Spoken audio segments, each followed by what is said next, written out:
यानंतरची बातमी आहे अजित पवार यांच्या संदर्भात शेतकऱ्याला दिलं म्हणून मालक होत नाही, सख्खा भाऊ अजित पवारांच्या विरोधात गेलेला आहे। अजित पवार यांचे बंधू श्रीनिवास पवार हे आता अजित पवारांच्या विरोधात गेलेले आहे। अजित पवार यांनी घेतलेली भूमिका आपल्याला मान्य नाही असं वक्तव्य त्यांच्याकडून करण्यात आलेलं आहे।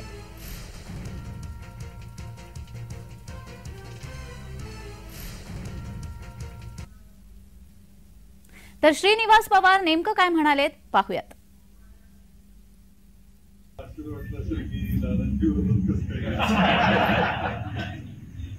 मी नेहमी दादांच्या बरोबर राहिलो, चांगला काळ असेल वाईट काळ असेल जे काही त्यांनी निर्णय घेतले त्याला मी नेहमी साथ दिली। कुठल्या याच्यामध्ये मी कधी तर भाऊ म्हणून तो म्हणत तसे मी उडी मारली, कधी विचारलं नाही की असं काय करायला पाहिजे का। मला वाटलं बऱ्यापैकी लोक मला ओळखतात, तिकडेच लहानाचं मोठं झालं।